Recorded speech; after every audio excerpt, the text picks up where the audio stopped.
We've been at war in a country for 6 years, and we still have no real grasp of that country itself. That is what people have a lot of questions about. It's like, hey, this country that we're basically married to, who did we marry?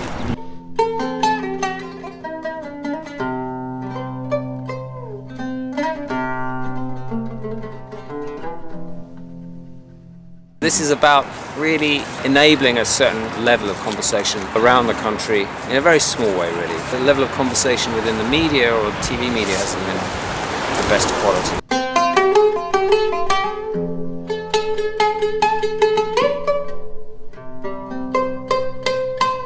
Part of the exhibit are that car and Jonathan Harvey, a soldier, an American soldier that served in Iraq, and I'm Isam Pasha, an Iraqi artist that's serving as an artist here. And you can ask us anything you like, you can tell us anything you like, and you can also put a comment here on the guest book.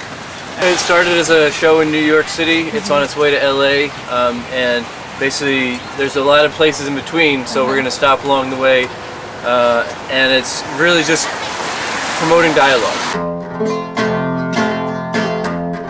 Hi. Hello. Hi. Isam Pasha. أهلا شلونك حسام؟ شلونك عيني؟ Hi. Right. I'm Harvey. Nice to meet you. Nice to meet you. So where are you from? I'm from Baghdad. Oh. Whereabouts? In Al-Mansour. Okay, I just came from Mansour. I was working in northwest Baghdad. Oh.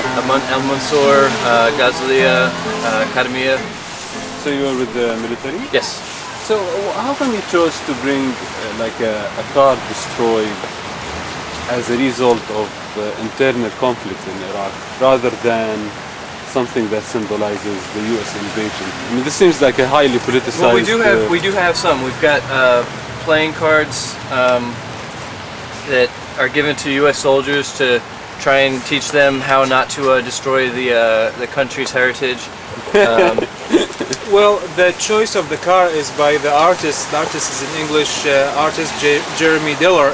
We did not choose that. It's not pro or against war. It's not protest for something. It's just conversation, enlighten people what's going on in Iraq, and also from my part, which I'm going to emphasize about, is the culture of Iraq and the history, heritage, and all I can introduce to people and answer as much as I can of their questions and inquiries about Iraq. That sounds like a great idea, guys. But you know, I do the same type of work. You know, I actually go around the U.S. with a U.S. vet. Okay. But we have our bias out there. You know, like we say out front, we are against the war. We are against the invasion and the occupation, and this is why we are against it. There are two dominant narratives on what's happening in Iraq. One of them is that what happened was an illegal, immoral occupation that destroyed the country and caused violence.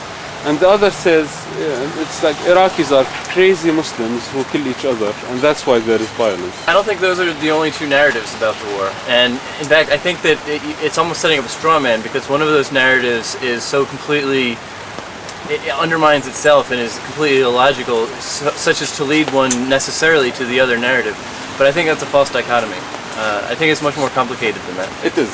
Now, the reality lies in between, right? It's not neither black nor white. But I'm saying, just by choosing to get a car that is a result of bombing that happened among Iraqis, gives one type of support. You know, like if you were standing here with an Iraqi bus bombed by a US F-16, I will just come with different assumptions than having a car, you know? I don't think this car has been bombed as a result of an internal conflict in Iraq, because we don't really have civil war in Iraq, and what's going on in there, the bombing and the troubles that's happening, not from the coalition part, it would be from the militias and the terrorist groups that entered Iraq from the outside.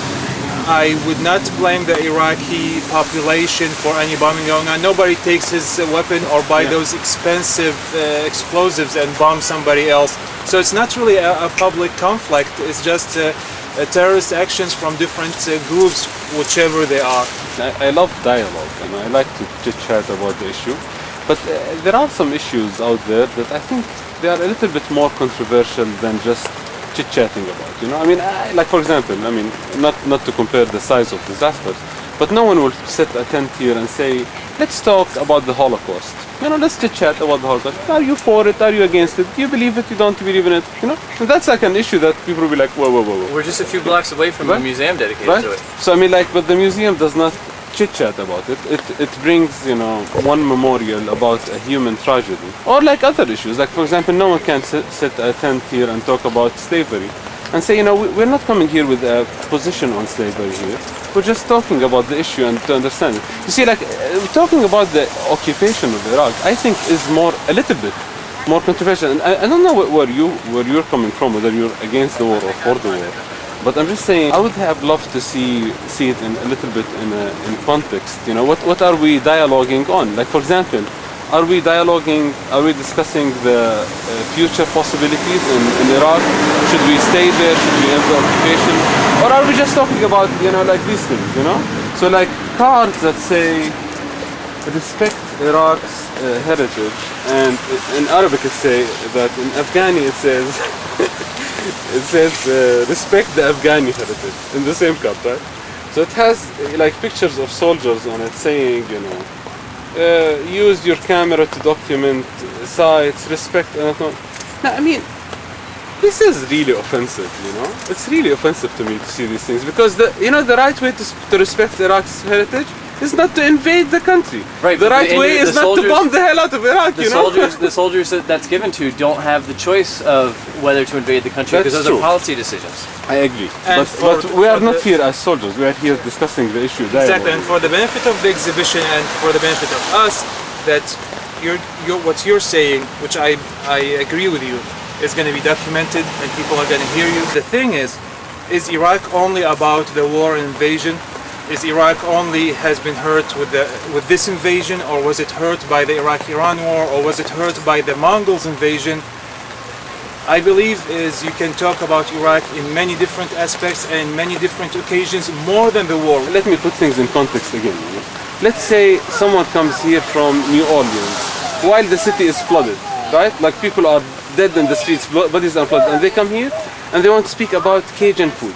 Wouldn't people criticize them? They'll be like, are you crazy? You're just coming here to speak about New Orleans heritage while you have a flood there? Go fix the flood first and then talk about the heritage.